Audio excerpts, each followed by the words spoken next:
Good news! Central Americano MBBS just 34 lakhs. Columbus Central University. Hi నమస్తే, welcome to iDream. Hi Praveen అన్న. నమస్తే. ఎలా ఉన్నారు? Super.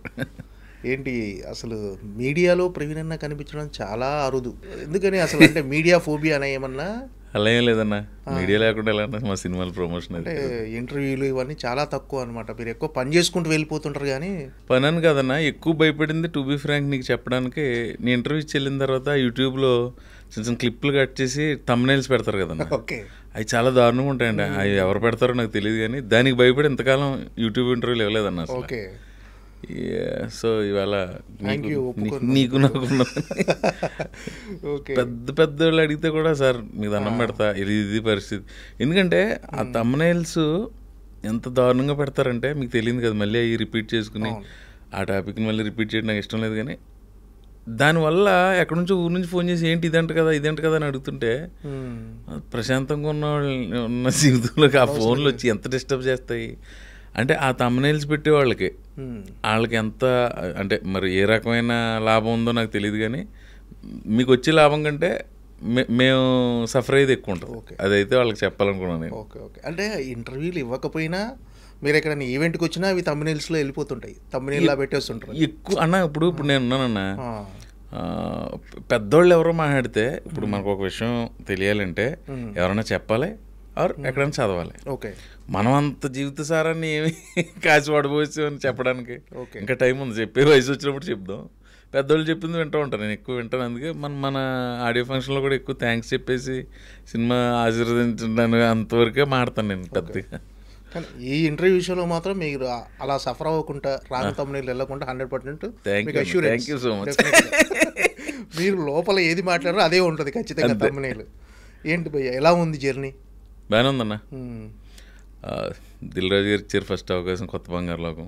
అప్పటి నుంచి అలా డైరీ అసలు ఖాళీ లేనట్టుంది కదా అసలు.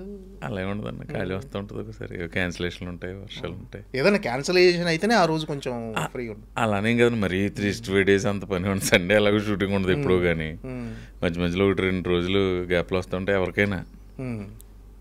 అంటే ఒక 17 years అయిందా మీరు జర్నీ స్టార్ట్ చేసి? 2008 బంగారు లోకం first cinema 8 October 9th. So 17 years. 17th. ఈ 17 years జర్నీ చూసుకుంటే ఏమనిపిస్తుంది అంటే, ఇప్పుడు తెలుగు సినిమా ఇండస్ట్రీలో ఉన్న ది బెస్ట్ కమెడియన్స్లో ప్రవీణ్ ఒకరు. ఈ జర్నీ చూసుకుంటే ఎలా అనిపిస్తుంది 17 years ఒక్కసారి వెనక్కి తిరిగి చూసుకుంటే? అంటే నాకే కదన్నా, ఏ ఆర్టిస్ట్కైనా టెక్నీషియన్కైనా ఒక సంవత్సరం క్రితం చేసిన పెర్ఫార్మెన్స్ ఇంకోటి చూసుకుంటే ఇక్కడ ఇంకా బాగా చేయాల్సిందే అనిపిస్తుంది. 17 years కాదు, 34 years తర్వాత నువ్వు ఈ క్వశ్చన్ నన్ను అడిగినా ఇంకా నాకు ఏదో చేయాలనే తపనే ఉంటుంది. అది లేకపోతే నేను జర్నీ చేయలేను.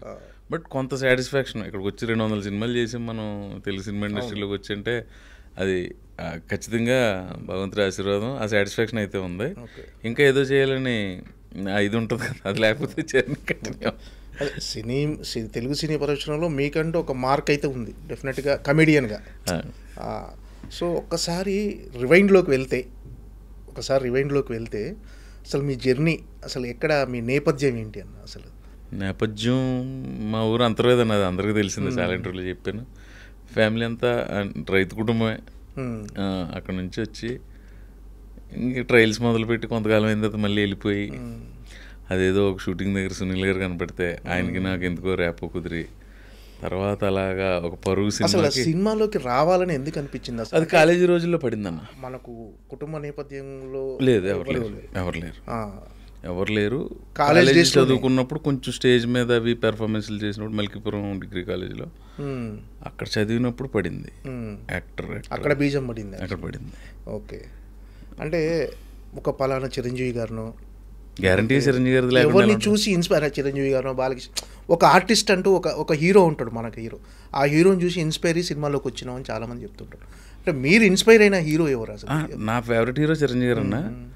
ఇన్స్పిరేషన్కి చాలామంది ఉన్నారు, రకరకాలుగా ఉంటుంది. సినిమా యాక్టర్ అవ్వాలని సినిమానే ఇన్స్పైర్ చేసింది. సినిమా యాక్టర్ కావాలనుకుని మాత్రం చిరంజీవి గారిని చూసి అనుకున్నారా? చిరంజీవి గారి ఫ్యాన్ అన్న. చిరంజీవి చిరంజీవి గారు చూసి ఇన్స్పైర్ అవుతుంది. నేను హీరోని కాదు కదా, నేను కమెడియన్. ఆర్టిస్ట్గా అందరు ఇన్ఫ్లుయెన్స్ ఉంటుంది. ఎక్కువ 80s పుట్టిన వాళ్ళకి 4 హీరోలు అన్న. అప్పటికి రామారావు గారు, కృష్ణ గారు, సోహన్ బాబు, కృష్ణ గారు, ఇది తగ్గిన తర్వాత చిరంజీవి గారు, బాలయ్య గారు, నాగ్ సారు, వెంకీ సార్, వీళ్ళ ప్రభావం ఎక్కువ ఉంటుంది 80s పుట్టిన వాళ్ళు, 80s తర్వాత పుట్టిన జనరేషన్కి. సో అన్నీ కలిపి మనం కూడా యాక్టర్ అయితే దానికంటే ఎక్కడో చదివాను, కళాకారుడు అనేవాడికి మరణం ఉండదురా, ప్రజల హృదయాల్లో ఉంటారు వాళ్ళు. సపోజ్ పెద్ద ఆయన ఎన్టీ రామారావు వెళ్ళిపోయారు, ఆ తర్వాత ఎవరో రామారావు 96లో వెళ్ళిపోయారు, శివైక్యం అయ్యారు. తర్వాత 1-2 సంవత్సరాలకి ఎవరో ఒక ఫ్రెండ్ నాతో అన్నది గుర్తు, రామారావుని మనం ఇంకా టీవీలో చూస్తాం, ఆయన వెళ్ళిన ఫీలింగ్ మనకు ఉంటుందా, మన మధ్యన భౌతికంగా లేకపోయినా ఆయన వెళ్ళిన ఫీలింగ్ మనకు లేదు కదా, అలా కళాకారుడు కదా చూడటం. అప్పుడు అనిపించింది ఓహో ఇలా ఉంటుందా అని. ప్లస్ అంతకుముందే ఆ స్టేజ్ మీద చేసినప్పుడు కొంచెం ఆ తొత్తర ఉండేది, అది కొంచెం భగవంతుడు దిల్ రాజు రూపంలో ఇచ్చాడు అవకాశం. అంటే సినిమాలోకి రావాలి, సినిమాల్లోకి వెళ్ళాలి అని అనుకున్న తర్వాత ఖచ్చితంగా చదువు మీద ధ్యాస ఉండదు ఎవరికి. అంతకు ముందు కూడా లేదన్న పెద్దగా. అవునా? యావరేజ్ స్టూడెంటా పూర్ స్టూడెంటా మీరు అసలు? యావరేజే. అంటే బంకులు కొట్టి సినిమాలకి ఇంటిగా కదా. లక్ష్మీ దుర్గా, శ్రావణ శుక్రవారం ఇలాంటి భక్తి సినిమాలు కూడా 30 సార్లు చూసేవాళ్ళు. ఓకే. అంటే ప్రతి శుక్రవారం సినిమాకి వెళ్ళాల్సి? శుక్రవారం కాదన్న, ఇప్పుడు థియేటర్స్ పెరిగిపోయినాయి. ఇప్పుడు ఈస్ట్ గోదావరి అంటే రిలీజ్ సెంటర్లో కాకినాడ, రాజమండ్రి, అమలాపురం వరకు ఉండేది. తర్వాత ఏదో తాటిపాకని కొంచెం ఎక్కడో రావులపాలెం లాంటిది ఎక్కడో వేసేవారు. ఇప్పుడు ప్రతిదీ రిలీజ్ సెంటరే. నెంబర్ ఆఫ్ రిలీజెస్ ఎక్కువైపోయినాయి. ఇదివరకు 100 రోజుల పోస్టర్ చూసేవాళ్ళు అన్నాం, ఇప్పుడు 100 రోజుల పోస్టర్ ఎక్కడ చూస్తాం? ఆ రెవెన్యూ రావడానికి 100 రోజులు పడితే ఇప్పుడు 2 వీక్స్లో వచ్చేస్తుంది. ఒక వారం సినిమాలే అంతేగా, ఏదో అద్భుతంగా ఉంటే తప్ప. అవునన్నా, 92 ప్రింట్లతో రిలీజ్ అయింది అనేవారు, ఇప్పుడు 432 ప్రింట్లు క్యూబ్ వచ్చింది కదా, క్యూబ్లో కదా ఇప్పుడు టెక్నికల్. సో మా ఊరు వచ్చేసరికి మల్కీపురం, తాటిపాక, అమలాపురంలో 50 days అయిన తర్వాత సినిమాలు వచ్చేవి. ఓకే, పెద్ద హీరోలు వచ్చినప్పుడు ఇంకా అక్కడ శుక్రవారం అని ఏం లేదు, ఎప్పుడు కుదిరితే అప్పుడు తింటాం, ఇంట్లో దెబ్బలు తినే. అన్ని సినిమాలు చూసేవాళ్ళ? ఏ సినిమా ఆ సినిమా అని లేకుంటే అన్ని సినిమాలు చూసేవాళ్ళ? ఓకే. అంటే హైదరాబాదు ఇంకా లక్ష్మీ దుర్గా, శ్రావణ శుక్రవారం చెప్పిన తర్వాత ఇక ఏ సినిమా వదిలిపెట్టి ఏనుగా యాక్ట్ చేసిందని లక్ష్మీ దుర్గా వెళ్ళడం. ఓకే. ఆ టైంలో ఎక్కువసార్లు చూసింది రాజశేఖర్ మగాడు, చిరంజీవి గారిది కొదమసింహం, ఎక్కువసార్లు బంగారు బుల్లుడు బాలయ్యది, ఎక్కువసార్లు కొంచెం లేలుగా కొన్ని సినిమాలు గుర్తున్నాయి.